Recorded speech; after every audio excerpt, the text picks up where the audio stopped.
Bahkan ada juga orang yang udah ngaji kalah sama istrinya. Ada nggak itu? Allahul musta'an, la haula wala quwwata illa billah, tanda kiamat ada. Takut sama istrinya, takut. Ya Bu, samina wa atona.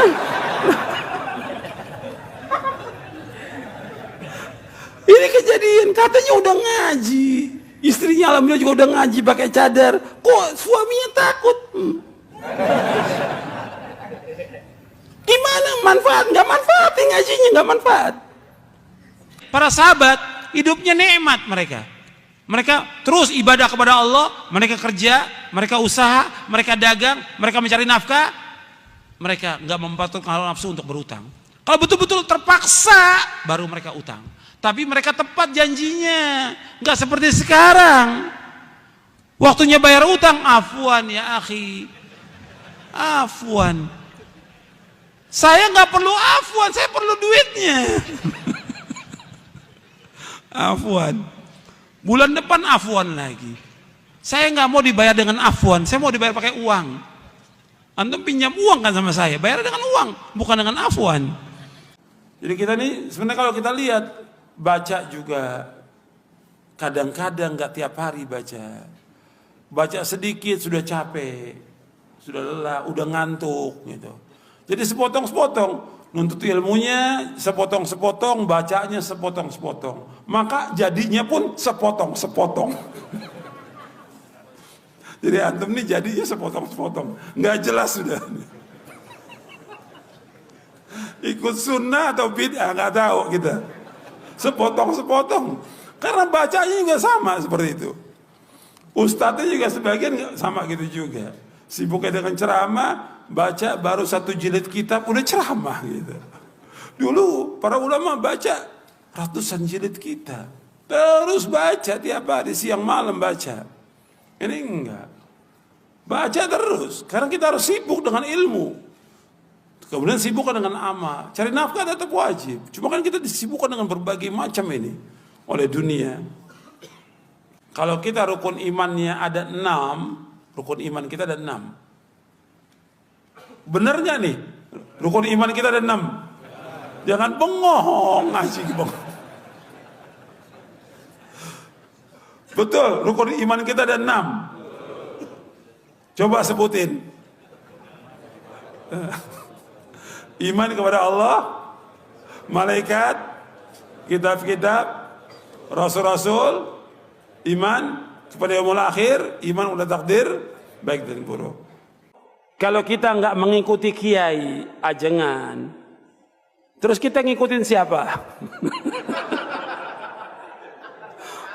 Pertanyaan. Tadi saya jelaskan jelas gamblang. La haula wala quwwata illa billah. Ya kita ikut Rasulullah SAW.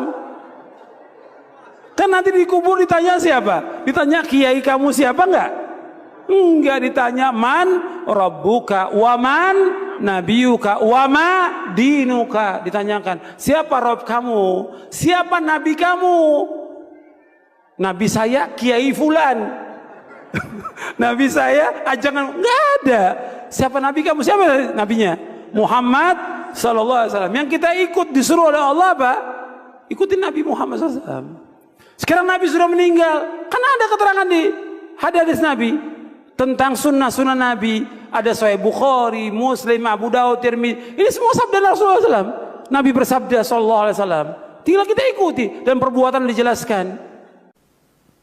Saya ditegur oleh ikhwan karena di motor saya tidak ada stiker roja. Padahal saya bukan kru roja.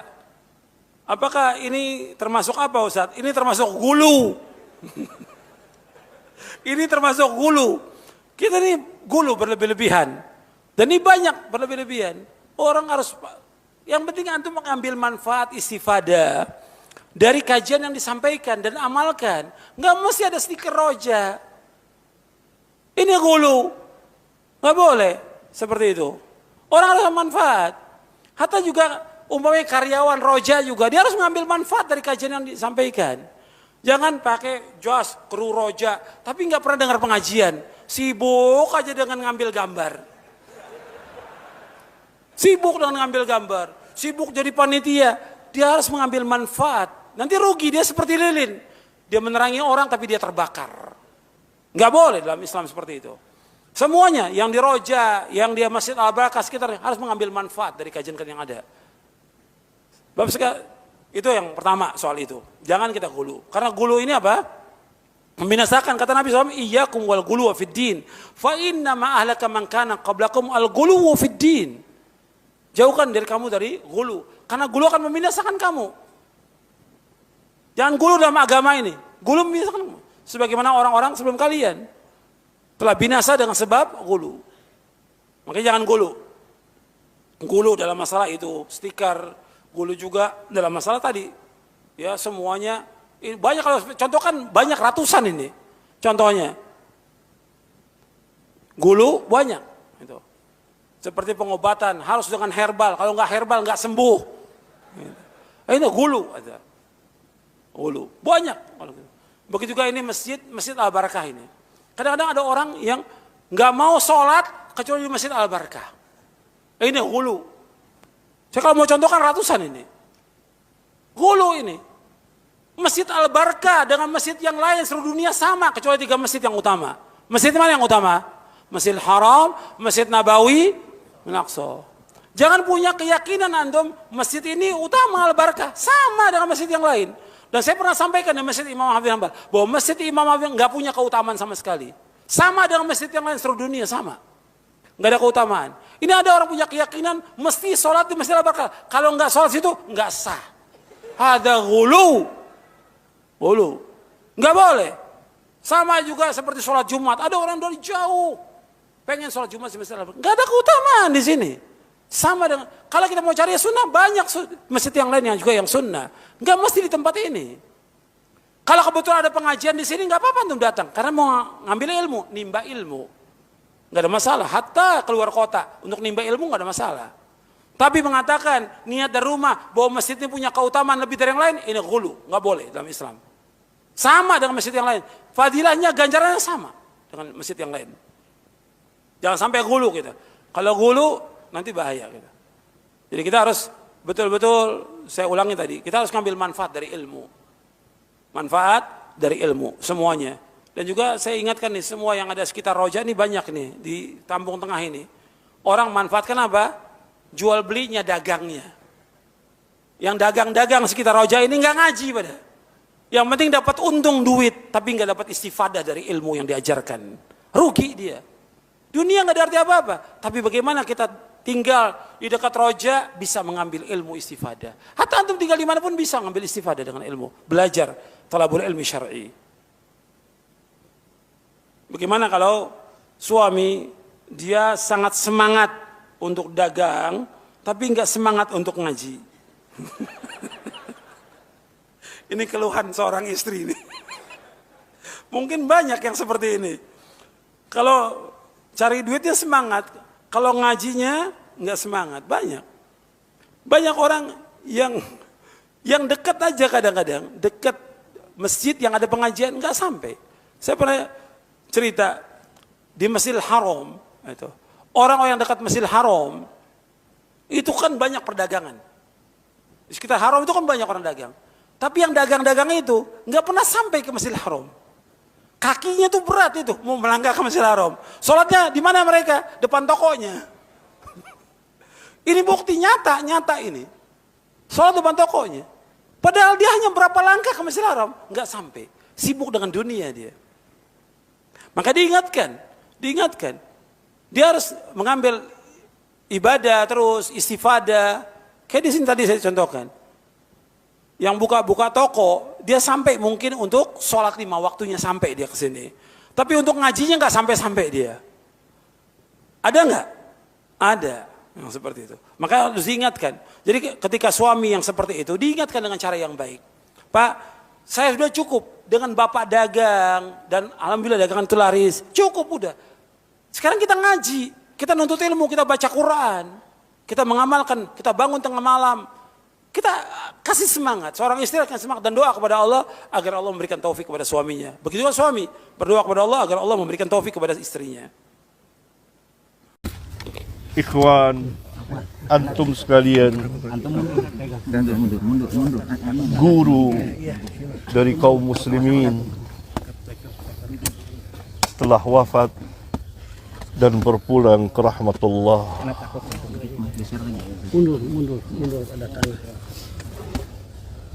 Beliau yang saya kenal dari puluhan tahun yang lalu, tepatnya pada tahun 83,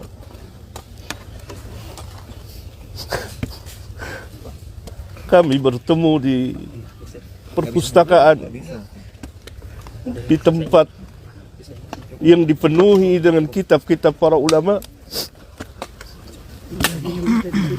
Saya berkenalan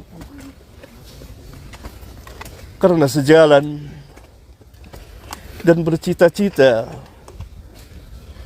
untuk ad-da'wah ilallah, maka kami saling berbagi dalam menimba ilmu syar'iyah dan berdakwah apa yang kami mampu. Terus berlangsung sampai pada hari Kamis pekan yang lalu, saya sempat bertemu, menjenguknya dan berbicara, memberikan kabar gembira. Absyir ya Ustaz, antum telah berbuat apa yang antum telah buat. Apalagi antum selesai menunaikan ibadah haji. Semoga mendapat haji yang mabrur, yang tidak ada balasannya kecuali jannah. Beliau telah menginfakkan umurnya sekian puluh tahun untuk berdakwah ad-da'wah ilallah, dan saya kenal betul dengan lisan dan tulisan. Salah seorang ahli ilmu telah wafat. Inna lillahi wa inna ilaihi raji'un. Allahumma ajurni fi musibati wa akhlif li khairan minha. Dan beliau mengajarkan kepada keluarga dan kepada umat, dan sangat giat.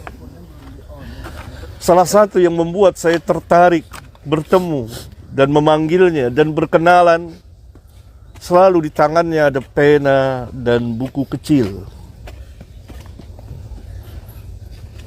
Tidak lepas dari itu untuk menulis sejumlah fawaid ilmiah. Itu yang saya tahu. Maka kita berkenalan. Ikhwan sekalian, Imam Ahmad pernah berkata, Yaumul Janaiz, pada hari jenazah bagi ahlus sunnah disaksikan oleh manusia. Yaumul Janaiz yang membedakan di antara pembedanya. Oleh karena itu kita kepulangan beliau mendapat pelajaran yang sangat berharga tentang dakwah yang hak, dakwah salafiyah yang harus tetap ditegakkan. Kita mencintai beliau, saya pribadi sangat mencintainya, dan kita selalu bersama. Tetapi tentu kita tidak akan mengatakan sesuatu kecuali yang diredoi oleh Allah Tabaraka wa Ta'ala. Seperti nasihat anak beliau di masjid, tidak boleh gulu. Doa. Bahkan ketika saya terakhir bertemu pekan yang lalu, doain, begitu beliau katakan. Doain. Doa. Oleh karena itu Rasulullah SAW apabila selesai menanam, beliau berhenti sejenak Dan beliau bersabda kepada para sahabat, "Istaghfiru li akhikum wasalu lahu at-tasbit fa innahu al-an yus'al." Mohonkanlah ampunan untuk saudaramu dan minta kepada Allah tasbit, keteguhan, kekuatan. Fa innahu al-an yus'al, karena sekarang dia sedang ditanya. Ini yang kita lakukan, memohonkan ampun, meminta kepada Allah agar beliau mempunyai keteguhan dalam menjawab pertanyaan dua malaikat yang mulia, Munkar dan Nakir. Dan Nabi dalam hadis yang lain, di samping jenazah, beliau menangis, air matanya membasahi tanah. Dan beliau mengatakan, untuk yang seperti inilah, pada hari inilah kamu mempersiapkan diri. Nabi SAW mengatakan kepada para sahabat, yang Allah jamin jannah, bagaimana dengan kita? Ini yang kita ambil pelajaran. Dengan penuh kekhusyuan. Jangan teriak-teriak suara berisik. Karena ini ibrah yang sangat dalam. Kita berduka dengan kepulangan Ustadz Yazid rahimahullahu ta'ala. Semoga Allah mengampuninya. Semoga Allah merahmatinya.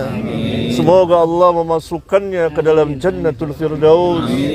Dan semoga Allah subhanahu wa ta'ala melindungi dari azab kubur dan azab neraka.